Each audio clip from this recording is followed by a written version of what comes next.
everybody. Welcome to the February 9th, 2018 edition of Colorado Inside Out. I'm your host, Dominic Dezzutti. Thank you very much for joining us. Let's get a quick take on Denver's Department of Safety getting a new executive director this week. Stephanie OMalley is stepping down from her position to become a special aide to the mayor and will be replaced by Troy Riggs, who's been serving as deputy director since the end of 2017. Patty Calhoun from Westward. Seems like a pretty big change, and I also don't know what a special aide to the mayor does. What's your thinking of what we saw come down this week? The special aide to the mayor joins the other special aides to the mayor who some have been shifted from positions maybe that weren't working for them. Stephanie OMalley has been a good public servant. It didn't look like this was really her choice. She has moved into a job that you would assume the city has already taken care of, minority needs and getting out and talking with the community. However, given how tone deaf much of what the Hancock administration has been doing, someone like Stephanie OMalley who can listen might be good out there. David Kopel from the Independence Institute and DU Law School. Do you see this as a move to have OMalley in a new position that was needed, or more as a move to get Troy into the safety manager position? It seems to be the latter, and you can't say that. I think the people of Denver say that the Denver Police Department, the Sheriff's Department have been doing a great job in all respects. I mean, I think there's a lot of good people who work in those departments, but that sort of bottom 2% of abusers hasn't always been taken care of effectively, and that's been a problem that goes back to the Hickenlooper mayoralty and before.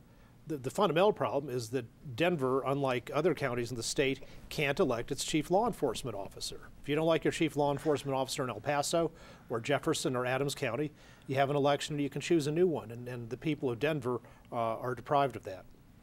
Congratulations to everybody with an early bingo on the David Kopel CIO page. Denver should elect its sheriff as early in the episode, which is great. Not only the sheriff, because the sheriff in Denver just runs the jail. They should elect the manager of public safety, who appoints the sheriff and the police chief. That's an entirely new square. That's good. Well said, David. Penfield Tate, attorney at QTAC Rock, also a longtime state lawmaker. What do you make of the move? I mean, this isn't all that rare to see some shuffling, and OMalley was in position for a long time. Do you sense it being a part of a need that happened to something? Do you get the vibe that an event occurred that spurred this, or is just the right time? Well, I have to begin by saying we don't need an elected sheriff in Denver, because the elected sheriff in El Paso County has never had any issues with performance or behavior. You know, this is a puzzling development, and when you travel around town and hear people talk about it, they're confused. Part of it is, you know, Stephanie's been a good public servant, as Patty said, but the police, sheriff, safety department still has issues with behavior. People question the move now because the person who's assuming the spot used to work for the chief, and the chief is under investigation along with his deputy around this whole Freedom of Information Act and open records mess. And so there's a question about whether he can be impartial and bring the changes in morale that are needed. And then unfortunately, Stephanie's been hit with some questions about why move her into a post when I think it was the Mayor's Office of Economic Development recently issued a report that said they were actually hitting or exceeding some of their goals for minority and women business activity and contracting. And so people are wondering, you know, why do this? And I know at least one other news station said basically Stephanie was getting paid to do a job that someone else is doing and apparently performing well based on the metrics the city has published. So the whole thing, the timing and the way in which it was done, and just the optics of the press conference have left people confused. Natasha Gardner rounds out the panel, articles editor of 5280. You have done a lot of writing about the Sheriff's Department, the Police Department, and Stephanie OMalley has been the head of that for a long time as safety manager.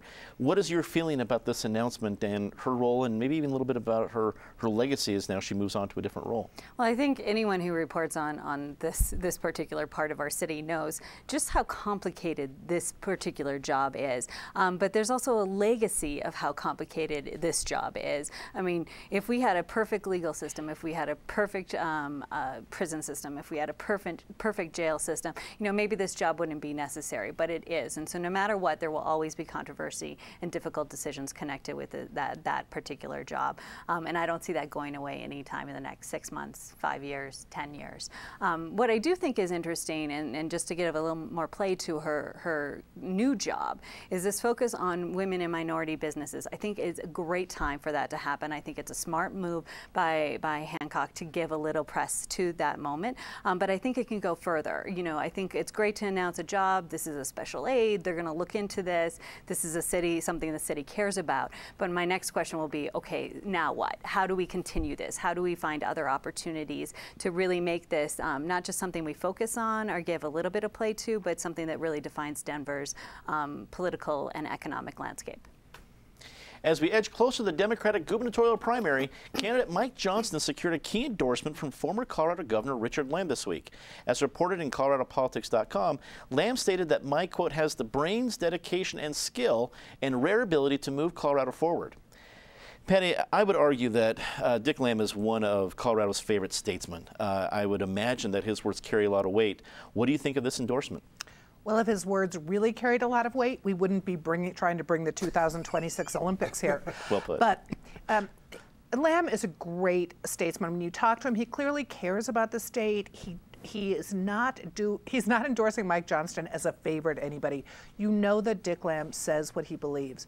And it was a great endorsement. You know, Wellington Webb, we talked about him earlier. He came out too for Mike Johnston. So Mike Johnston has slowly and steadily, for pretty much the first person to throw his hat in, has collected money, a lot of it from outside Colorado, has collected endorsements. But it is still hard to tell how this election is going to shake out with the number of candidates that are on the Democratic side. David, with somebody like Dick Lamb making this endorsement, is it a bigger deal, do you think, for Democratic voters or for Republican voters? I think it's a bigger deal for Democratic voters and a subset of them. Dick Lamb last held public office in Colorado in January 1987 when he finished his third term as governor, the first guy to win 3 four-year terms ever in Colorado history.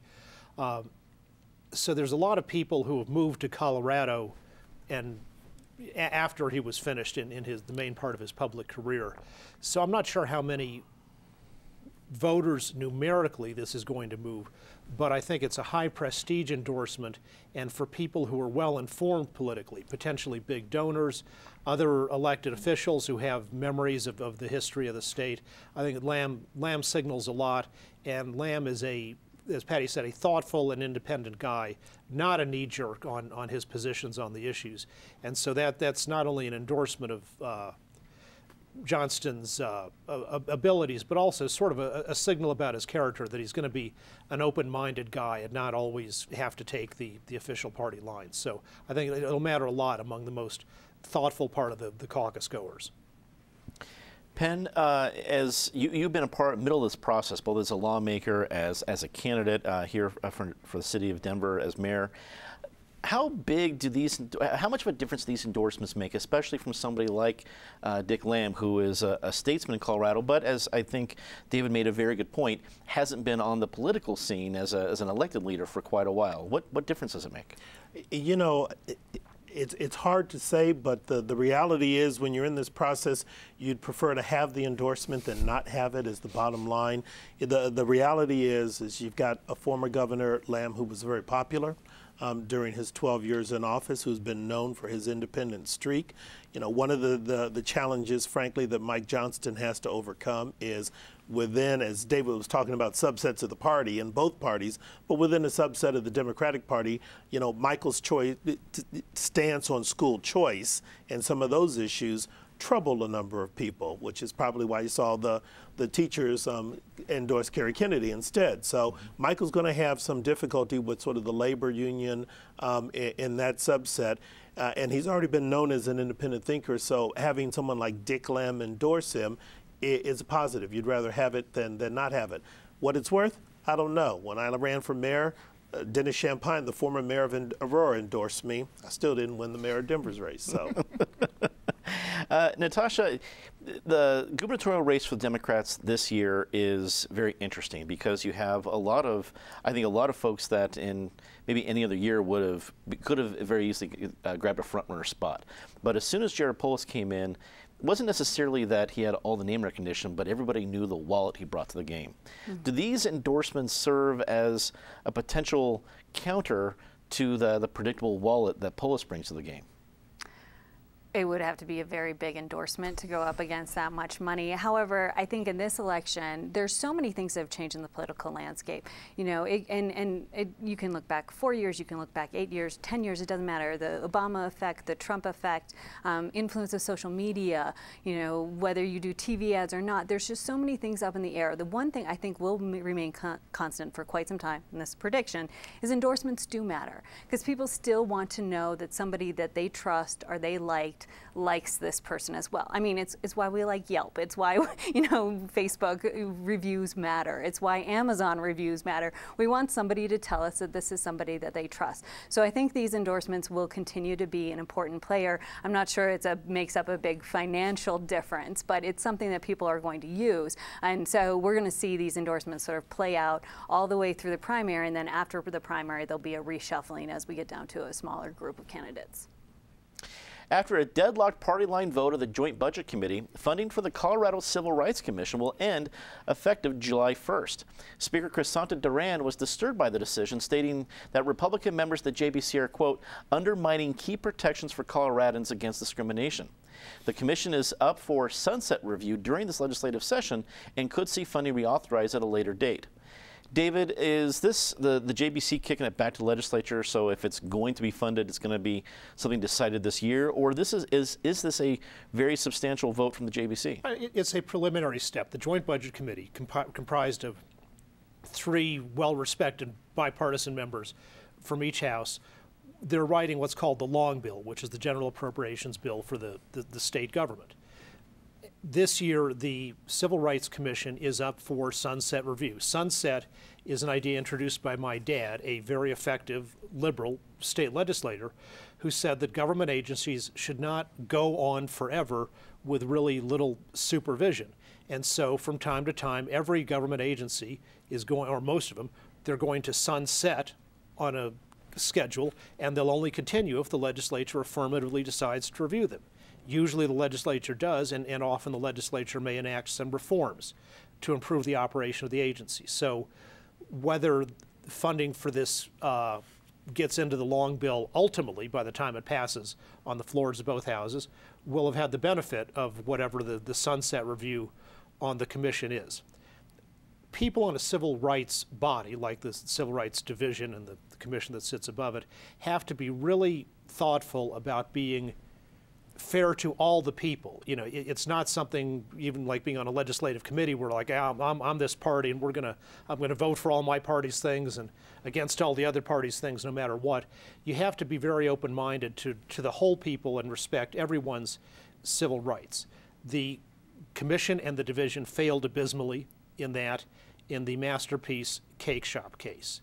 If you read the transcript, one of the commissioners was very hostile in a demeaning, negative, malicious way towards Jack Phillips, the Masterpiece Cake Shop owner, and then they were completely hypocritical because after they say, oh, you have to bake a cake for a gay wedding, then other people come in and say, well, make me a cake with my special message on it, which is I'm against gay marriage. And with no justification, they turn around and say, oh, that's okay. So this isn't functioning as a civil rights commission that fairly upholds all the civil rights of all people. You can imagine a decision going one way or the other on the freedom of bakers to express their messages through their cakes or not, but here it was completely unjustifiable, saying you have the freedom to express the things we agree with, and you will be forced to do things that you disagree with because we like them. That's not civil rights. Penn, what do people need to know about what the Colorado Civil Rights Commission does, and how important is this decision we've seen this week from the JBC? What the commission does, and the point David raised, is irrelevant to what the JBC did. I spent 2 years on the JBC when we had Democrats controlling the Senate, Republicans controlling the House. So we had the same 3-3 split on the committee.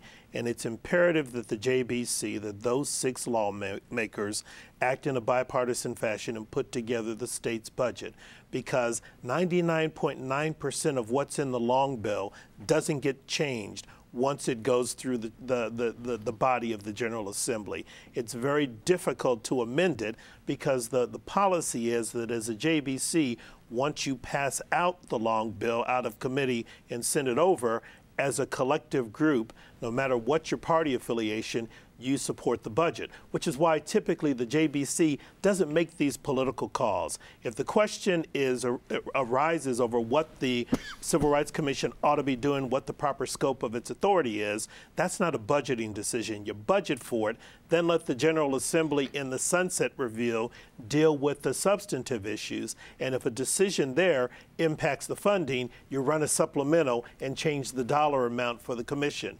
You don't hold up funding for the Civil Rights Commission as a budgeting exercise or make that the political call before the substantive conversation is had. And this is disturbing because it just shows how the polarization in American politics is just permeating a lot of different levels. This should have been a no-brainer.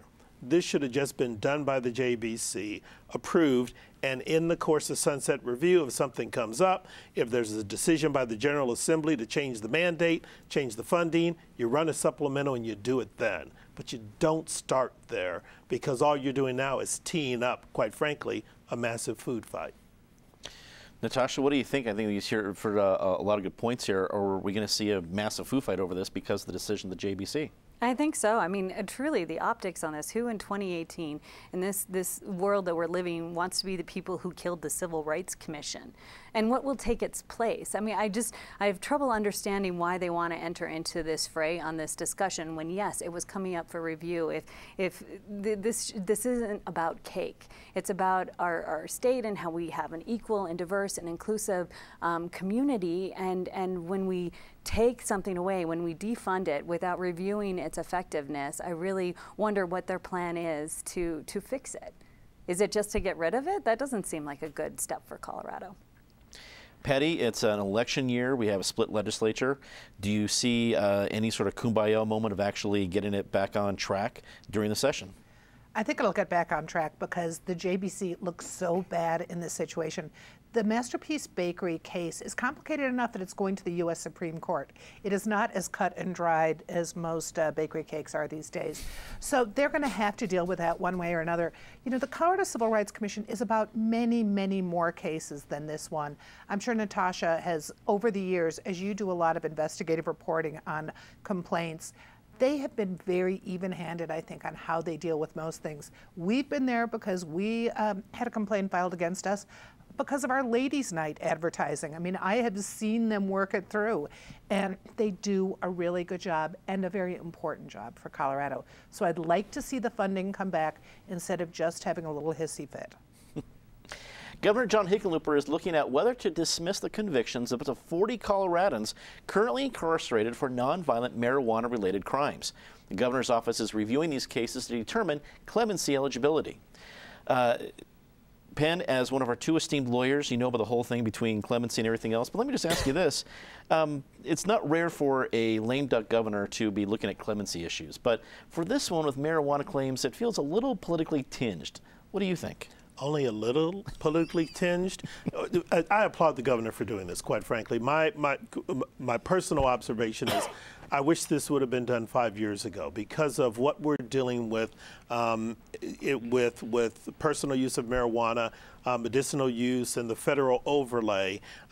It made sense to clean some of this up quite some time ago and just frankly make a statement. We couldn't make a statement on whether to give life without possibility for parole for the Chuck E. Cheese killer, and we kicked that one down the road. But this one should have been decided sooner to make a statement and start dealing with some of the broader policy issues, because as many of us have observed, this country lost the war on drugs decades ago. And so any vestige of it that remains just doesn't make any sense. Natasha, do you think Governor Hickenlooper is making a political stand here? Yes, but it's a pretty safe one in many ways, I think. In particular because they've already sort of looked at this with 7 cases. These cases that they will be addressing are nonviolent. They're about sale and possession, and they're going to take in consideration behavior while in prison as well. So I think that the general audience is going to feel okay about these decisions if that's what they decide to do. But more importantly, San Francisco and San Diego have already done this. So we're not setting new ground here. We're following after others. Patty, you know the governor very well. What do you think drove him to at least contemplate this decision? Common sense in this case. I mean, and Seattle just did it too, which is these are crimes that would no longer, in most cases, be considered crimes. They're certainly victimless crimes. In the way they're studying them, they're not going to let out some bad character who's been bad in prison or whose case was not just being caught in Civic Center Park with a joint. So I think it's smart for him to look at it. I think his group will do a good job of making sure anyone who gets an excusable absence deserves it. David, wrap it up for us. Was this a good move? A good move, but only a start. We're just talking about people who are currently in prison for marijuana offenses. There is a 1,000 times larger, probably, group of people who have marijuana convictions. They're not in prison now, but these convictions, they might be misdemeanors, they might be down at the offense level, but they're still making it difficult for people to get jobs, a permanent stain on their record, maybe they can't get a security clearance, all kinds of things that are continuing to interfere with their lives for what may have been a conviction, for simple possession 30 years ago. So once we deal with people currently in prison, I think maybe the next governor, or this governor too, ought to go back and start issuing pardons for some of those other offenses. Well, it is time for our very favorite part of the show, Disgrace of the Week. As always, Ms. Calhoun, please start us off. I admire the earnestness of the Aurora Girl Scout troop that decided to go for extra credit and get smoking in cars banned in Aurora. But if I had to mock Denver City Council for passing the declawing issue with kitty cats and passing the ban on smoking on the mall, I've got to say I'm giving a demerit badge to those Girl Scouts and Aurora City Council for falling for this one. I don't see any discount on Thin Mints coming your way this week from Aurora Girl Scouts, Patty. David. If you're buying Aurora Thin Mints, you're supporting big government cracking down on people in their own private lives. It's way outside the Girl Scouts' legitimate mission. The state house passed a 21% income tax increase to fund a family medical leave plan, and you can argue pro or con on the merits of that, but our Constitution says tax increases are supposed to be given to the voters as an option. If it's a good idea, it should be sent to them, and instead they're exploiting a loophole created by the Colorado Supreme Court, which spends a lot of time nullifying our state constitution. But a 21% income tax increase is actually a tax increase, even if you call it a fee. Penn. There are going to be a lot of Girl Scouts walking around Aurora this week.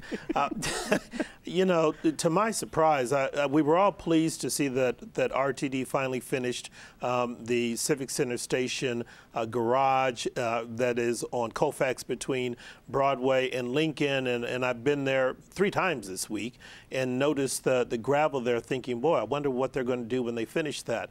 I was stunned to learn today it is finished. It's going to be a gravel pit. Hopefully RTD will address that. Natasha. I would say nationally and across both parties, the fact that there is no solution for the DACA kids, is depressing. Time to see something nice about somebody. Patty? The American Library Association is in town this week with a really big national convention. And Denver's libraries are such treasures and have such challenges, not just with technology, but with the services and the customers they have to work with. So my hat's off to the Denver Public Library. It does a great job. David. Colorado's Winter Olympic athletes. We're the state sending the most Olympians to the Pyeongchang Olympics. And they're on a good run, too. Yeah. We're going in on fire. This should be a good run. Penn. Well, first I agree with Patty. With my mom as a former retired librarian, I appreciate that. But I'm going to give a shout out to Girl Scout Cookie Week starting. I've already consumed 3 boxes of Thin Mints, and I'm just I'm in cloud 9. Just don't smoke at the same time. No, just a bottom in Aurora. This has been a very odd episode of Colorado Inside Out for the enjoying Girl the sugar Scouts of high. America this week. It should be interesting to see the That comments means this eat week. cookies with a cup of coffee and a cigarette in a car. Got it. Are you a Thin Mint guy for the record? Oh yeah, Thin Mints. Okay, I was just saying, usually Smo is the way to go, but Thin Mints, that's Preferably frozen. frozen Thin Mints, okay. Natasha, good luck following that. I'm not sure that I can, but maybe connecting to libraries and just some really important things for our state. Last week was a Saving Places conference, which Colorado Preserving Inc. puts on, and our Preservation Inc. And it's a great moment to see all the people around the state who are doing amazing things to save our historic places. It was really inspiring. Well, that is indeed all the time we have for this program tonight. Let me first start by thanking all the folks. We've been able to run into a lot of people in the last few weeks about that they watch the show. They want to say hi. They love Patty. They love Penn. They love Dave. They love Natasha. They love everybody. And they also have some arguments here and there. But thank you. We always realize here at Colorado Inside Out, we've only been around here now into our 26th season because of your support. And speaking of that support, we have a really cool thing going on at cpt12.org that I want to tell you about. I prefaced it last week, but I want to tell you about the PBS Nerd T-shirt. That's right here. It's one of the cooler T-shirts we've seen come out of PBS. It's a Nerd Love campaign. That's right. If you join for $5 a month, you go to cpt12.org. We'll send you out this really cool thing. There's also some great Valentine's Day events and little things you'll see on cpt12.org. Check it out. It's you will certainly be the envy, if not your neighborhood, while you're walking around getting Girl Scout cookies at the very least, as among different fans of Colorado Inside Out. It's part of our Sustainer campaign. So folks that can join us for a few bucks a month. For this one, it's $5 a month, but there's a lot of different levels, different ways you can join. If there's any Bob Ross fans out there, we have a variety of levels. If we have some Happy Cloud socks, we have some really cool Bob Ross bobbleheads, and of course the Nerd Love campaign, which is so typically PBS. We hope you can enjoy that. Of course, you can always check out Colorado Inside Out segments on Facebook. We're on Twitter, we're on YouTube, you name it, and we're there. Anywhere you go, we have Colorado Inside Out. You can bring us with you. We hope you will check that out. And of course, I think we're into about our last couple weeks on Wednesdays and Sundays. We have the Vietnam War epic saga for Ken Burns' 10-part series. We're running pieces every Wednesday night and Sunday night. So if you missed it back in the fall, be sure to check it out. We're happy to provide it, and we're hoping you hope you enjoy it as well. For everyone here at Colorado Public Television, I'm Dominic Dezzutti. Thank you very much for watching. Good night.